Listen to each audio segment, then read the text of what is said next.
Absolutely. I feel like being in the Smash scene for so long, you kind of have to be at this point, right? Like, yeah.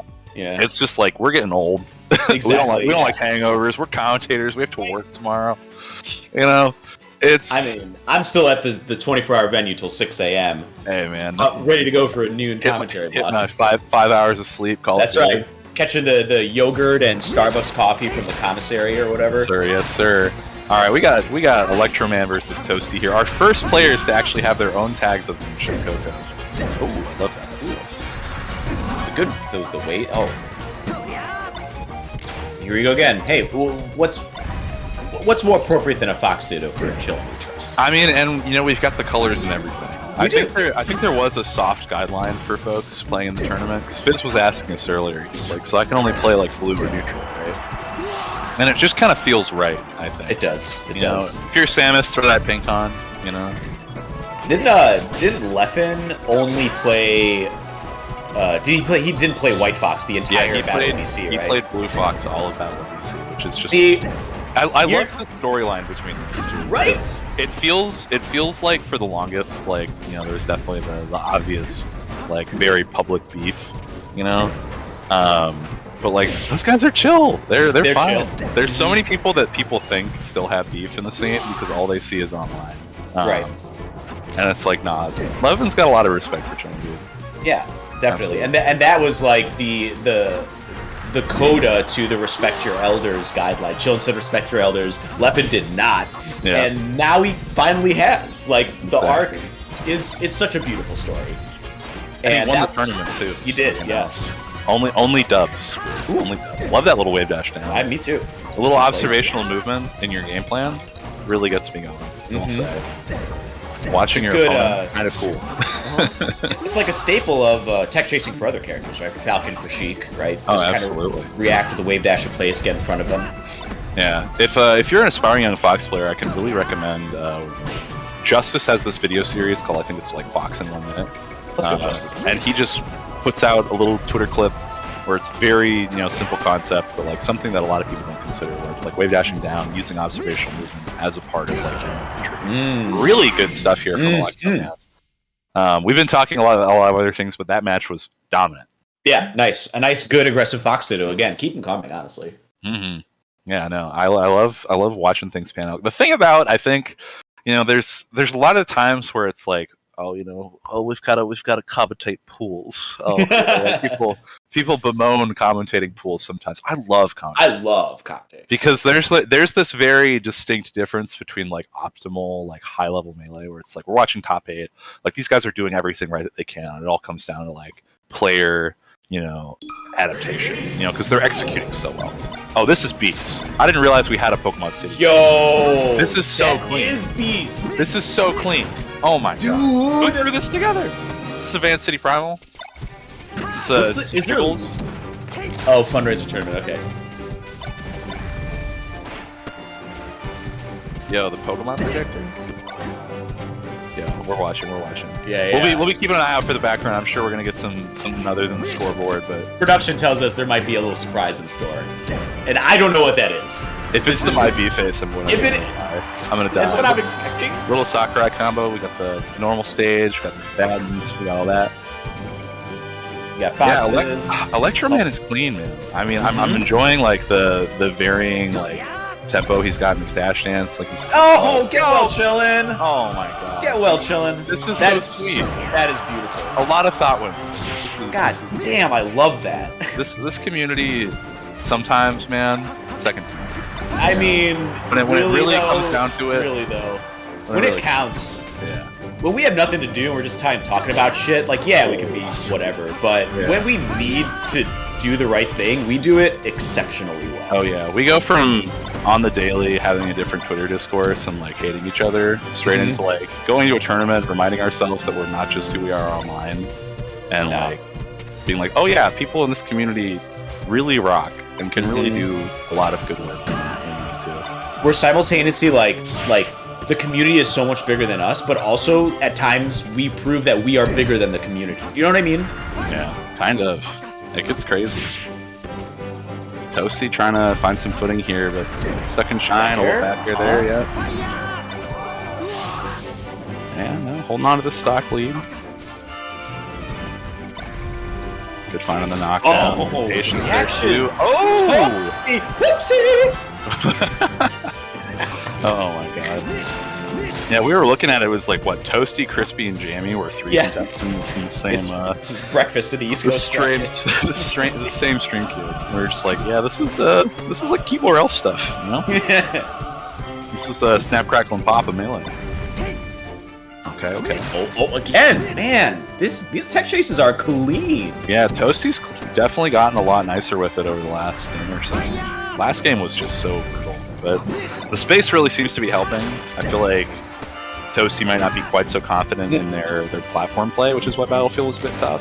But they've been looking really good playing the horizontal game here.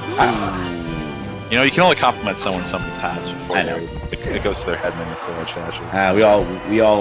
We all get some missed ledge dashes. Yeah, it's no longer on me or commentator's curse. I'm now firmly blaming the players.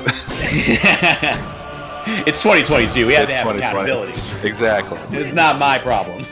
Oh, okay. Little forward throw. Yeah. You know, Toasty was playing good, and then you know, maybe they've got the commentary on. You know, maybe they got a little hot behind the ears about it. They were like, "Dang, Student Jake really liked by Fox. That's crazy." That would be crazy. That'd be so I fun. would never do that. Actually, would you ever do that? Would you play like a tournament and have the commentators like audibly in your ear? Oh, no shot. No shot. Yeah, no shot. One of the funniest tournaments I've ever commentated out was Optic Arena, which is the one where my name started kind of getting out there because that's the one where Wizzy beat HBox. Oh yeah, for like the first time, and it was run by Optic, and it was an FPS. Like they're an FPS company, so they do like standing commentary with broadcast commentary into the arena. So all the players could just hear us. They could hear me and Wobbles like talking about their gameplay, and so we talked really quietly the whole time. And that's why it was like golf commentary. That makes so much sense. Because we were just like trying to be like, yeah, now he's got this going on. You know, and everything's going on pretty well here, because we don't want to be too loud, because, you know, Wizzy's got headphones on, but HBox doesn't, and we don't know if Juan can hear us talking about his bad habits right now. That's getting into it. You know, like, there was this thing where Wizzy would do, like, scoop up air after every second back air, or something, where it was just like, wow, he's just getting caught in the same thing. But, anywho, we got a little Game 3 action going on here, Electroman versus Toasty. Good little platform. Oh my god. Oh, the counter shine! Another one? Nice! Oh, the confidence, and then you just get bursted. Yeah, I know. Good awareness there by Toasty. Keep things nice and even. Goes straight up, not able to really punish it, just chooses to hang tight. Good knockdown here. Yeah, after every knockdown, Toasty takes a second to just do a quick little dash dance or some movement. And it's kind of costing him sometimes, but in general, it offers him just a little more reaction time, I think. Yeah, Get himself in a movement and then wait. Ooh. Oh, yeah. I feel like going into things like straight away is kind of a dangerous tactic, because like he is, you know, taking those necessary beats, but Electroman feels like he's setting up shop a bit more.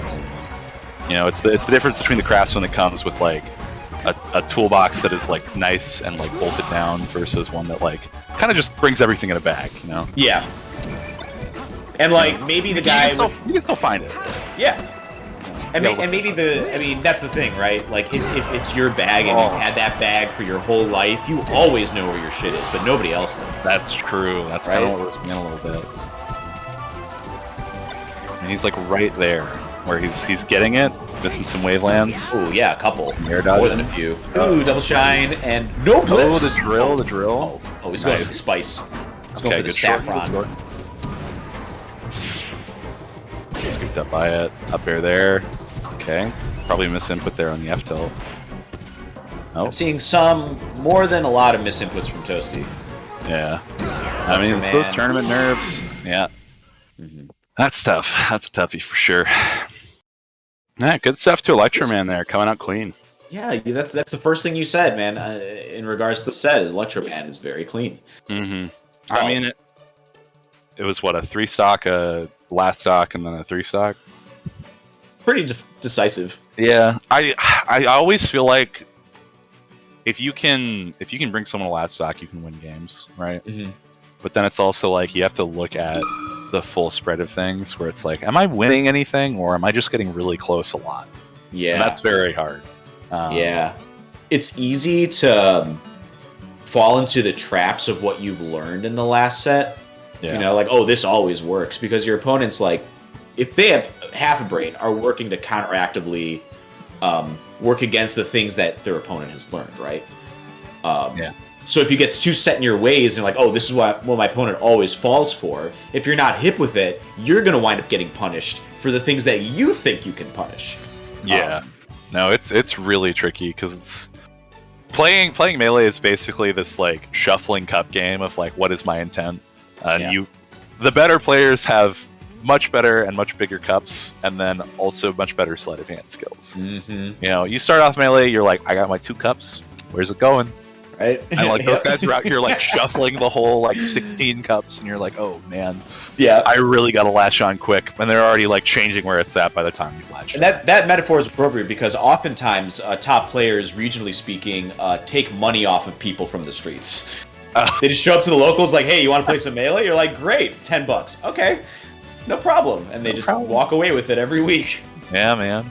I mean, I've known people. There's always Midwest legends, you know, Hanky Panky, Oh Really, you know, people making their real money off of Melee, making that spending money off Melee. Dude, do you know what Oh Really does now for a living? He works at a car parts company. He's a mechanic, isn't that great? He's a mechanic, which is just like the most Oh Really thing ever. I feel like. Yeah. I feel like there's going to be this weird day where he gets a desk job and he like cuts off all his hair and like dresses like just a complete square, and it's going to be so surreal. I really hope that day never comes. That. I cannot imagine that. I hope that day never comes. I hope that day.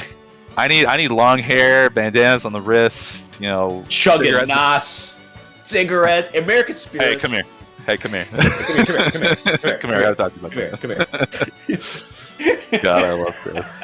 Shout out to Chris. Dude, O'Reilly's such a legend. That guy's incredible. Yeah, we're here for legends today, aren't we? Yeah. We really are, man. I mean, there's so many people that have been playing this game for so goddamn long. Mm-hmm. And Chillin's been playing since what, 03? 02? Like well before either you or I were even aware of the competitive scene of this game. Like, I know we both played it. But absolutely. With items and with friends. Hyrule Temple, 4 players. I was playing Luigi back then. You know, I knew what I wanted. Ooh, Luigi at Hyrule? Luigi at Hyrule, dude. Back throwing in the fight pit. Absolutely. In the cave. Absolutely. Rage Cage. Yes, sir. No, Melee is so insane because I remember hearing about everything where it was like, yeah, there's like secret tech skill you can do to make things really fast, and I was like, I'm 10. Like, I don't care, right? I don't know. Like, what are you talking I was like, I'm just playing this to be the best guy in school. I'm just trying to get Mew in the Pokeball, man. That's all I'm trying to do. And that's what I'm here for. But like people like Chillin ran the first like post items rule set, which I don't think people really realize is like. Chillin, every TO since 2004 has in some way, shape, or form played on, you know, what Chillin did initially, and that is just an incredible legacy on its own.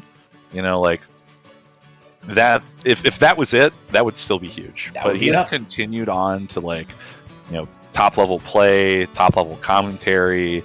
You know, working in the scene constantly, streaming, still being a sponsored player. Like this guy does fucking everything. He's incredible. And he's been so entrenched in this, and like the longevity of it, like people who he was playing with, like Azin, you think of wife, husband, all those people are basically a little retired. It's been a little back. Yeah, a little bit. Give a little credit to husband where husbands do. Yeah. But he has outlived his peers. By years, right? It's been almost 20 years at this point. It's 2 decades of Chillin', dude, and here's to many more.